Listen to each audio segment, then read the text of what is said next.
hidup suster atau seluruh hidup suster nih menjahit karyanya. Ya, menjahit. Jadi dikenal suster penjahit bagaimana? Suster penjahit, oh pasti suster Loreta begitu.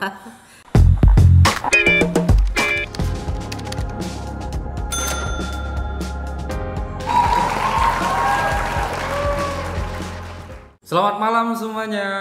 Malam hari ini kita kedatangan tamu yang sangat istimewa, yaitu Suster Loreta. Kita beri tepuk tangan dulu, bagaimana? Terima kasih. Oke, terima kasih Suster sudah bersedia menjadi pembicara malam hari ini, cerita-cerita pengalaman hidup lah ya.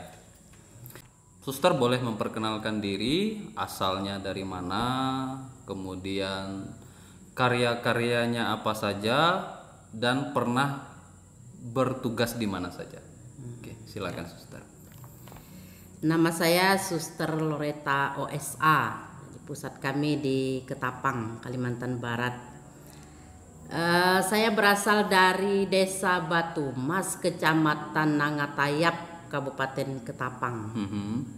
Ya, saya mengabdikan diri di Agustinus, Suster Santo Agustinus, 30 tahunan. Sudah 30 Sudah tahun. 30 tahun. Wow. Awalnya saya diminta untuk memberi kursus jahit untuk ibu-ibu yang bekerja, suaminya bekerja di pabrik Pitamo di Pontianak.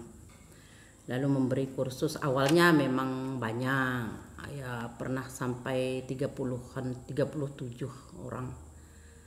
Terus lama-lama akhirnya berkurang, lalu saya ditawari oleh Pastor Pius CP yang Itali itu untuk karena tidak ada lagi yang kursus, jadi disuruh memberi kursus di LP di Sungai Raya. Itu selama 2 tahun. Sudah itu saya pikir lagi apalagi, karena Pastor Pius itu beliau sudah pulang ke Itali, lalu sudah meninggal juga. Lalu akhirnya saya melihat peluang untuk gereja itu kurang ya. Yang penjahit banyak memang, tapi tidak khusus. Jadi hanya menjahit pakai pakaian awam. Jadi umpamanya kemeja atau busana yang umum lah. Lalu untuk gereja itu kurang, jubah, lalu kain altar, ada gereja segala macam itu. Lalu saya tertarik juga, dan kebetulan dekat ya dengan para prater. Jadi kami dulu di Batu Layang, kadang-kadang mereka datang untuk perbaiki jubah atau buat jubah. Lalu akhirnya ya sampai sekarang. Lalu dari Batu Layang itu, karena gudang yang kami tempati itu dibongkar, lalu di belakangnya dibuat biara untuk para novisiat. Nah, jadi dibongkar, kami dipinjami lagi oleh Pak Yosep itu untuk tinggal di Nurali. Nah, tinggal di Nurali, nah, dekat lagi dengan katedral kan, jadi lebih mudah. Beli kain dekat dengan pasar, lalu dekat dengan katedral, para pastor dari mana-mana. Nah, akhirnya jalan. Sesudah itu beberapa tahun ini, karena komunitas kami ini sudah itu, karena itu pinjam ya, jadi sudah dikembalikan ke pemiliknya, jadi kami bergabung di Raja Wali. Gabung di Raja Wali.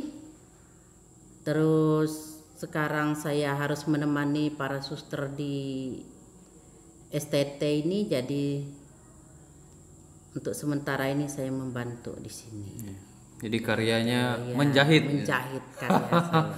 hidup suster atau seluruh hidup suster nih menjahit karyanya. Ya, menjahit. Jadi dikenal suster penjahit bagaimana? Suster penjahit, oh pasti suster Loreta begitu. Biasanya suster, pada umumnya karya-karya suster itu kan beraneka ragam. Ada yang berkarya sebagai tenaga pendidik, kemudian berkarya di rumah sakit dan sebagainya. Bagi beberapa awam, biasanya ada pekerjaan-pekerjaan yang ideal menurut pandangan mereka. Nah, kalau saya lihat kan suster nih hampir seluruh hidupnya itu berkarya dalam bidang menjahit jubah, menjahit pakaian-pakaian para pastor, para suster dan sebagainya yang mendukung pelayanan gereja. Bagaimana suster memaknai itu? Apakah tidak ada keinginan misalnya mau menjadi suster yang berkarya di rumah sakit atau menjadi suster berkarya di bidang pendidikan? Bagaimana suster memaknai? Kan kalau saya sendiri pun melihatnya, tidak bosankah begitu? Silakan suster dijawab. Nah, itulah, jadi awalnya memang sebelum saya distudikan untuk ngambil untuk menjahit ini, saya kan disuruh untuk ambil analis. Analis itu kan di rumah sakit. Oh, bidang kesehatan. Bidang kesehatan. Saya tuh kalau kerja di rumah sakit, ya itu kelemahan saya. Belum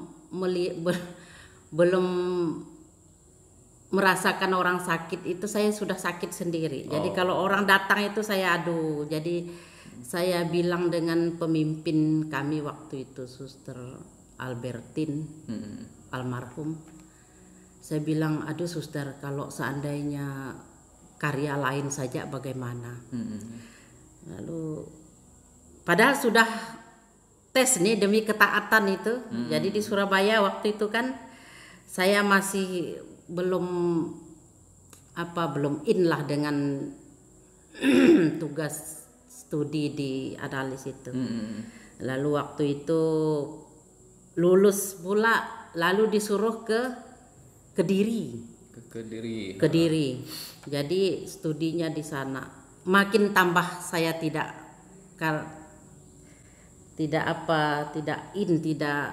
inilah. Jadi kan jauh dari komunitas ya. Kami kan ada komunitas di Malang. Akhirnya saya pergi ke Suster Dion. Waktu itu kami kan ada pembimbing ya, waktu masih junior itu kan. Lalu kata Suster Dion, sebenarnya kamu itu maunya di mana? Nah, ditanya begitu. Kalau boleh memilih, saya bilang saya suka menjahit. Tidak tahu apakah ini berguna atau enggak waktu itu kan di kongregasi. Oh, Suster Dion bilang sangat-sangat berguna ya. Nanti saya akan beritahu dengan Suster Albertin, lalu ya Suster Mariaan juga yang bagian kesehatan, saya akan usahakan untuk kamu. Dan saya paling bahagia sekali dengan menjahit studi itu. Jadi di Koryesu waktu itu. Di Malang ya? Di Malang. Selesai, lalu saya tugas di Ketapang. Tugas di Ketapang. Dan saya ya itu ya, walaupun mungkin ya saat ini tuh menjahit ya dipandang sebelah mata ya oleh orang ya, tapi kita melihatnya itu, kalau saya melihatnya itu yang penting saya bisa mencintai kerja saya bahagia dengan kerja saya.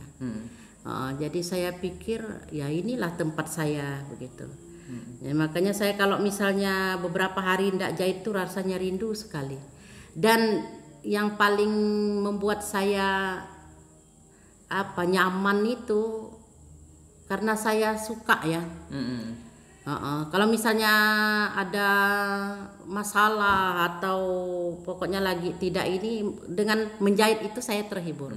Jadi kalau lagi tidak mood, ada masalah, menjahit itu langsung tenang. Nanti jahitan saya bagaimana ya, nanti saya ini harus serapi mungkin ini, nanti hasilnya itu jadi hiburan saya itu menjahit.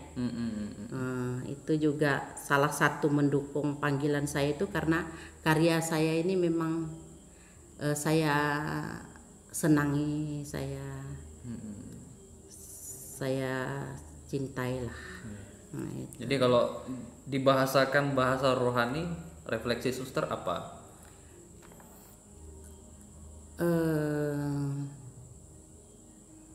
Menjahit ini maknanya. Saya bisa melayani, saya bisa mendukung gereja juga, apalagi dengan karya menjahit segala jubah para pastor, dan ini makin sekarang ini sudah kemana-mana ya, jadi hampir Kalimantan Barat ini sepertinya ya Sintang, Sanggau, Skadau, Pontianak sendiri, lalu tarekat-tarekat. Nah, jadi itu buat saya tambah bahagia, gembira dengan karya. Jadi saya pikir inilah pelayanan untuk gereja. Jadi intinya melayani itu tidak selalu harus menjadi guru atau menjadi tenaga medis, tapi juga bisa lewat menjahit ini. Kelihatannya mungkin sederhana ya suster, tetapi membawa banyak hal positif bagi gereja.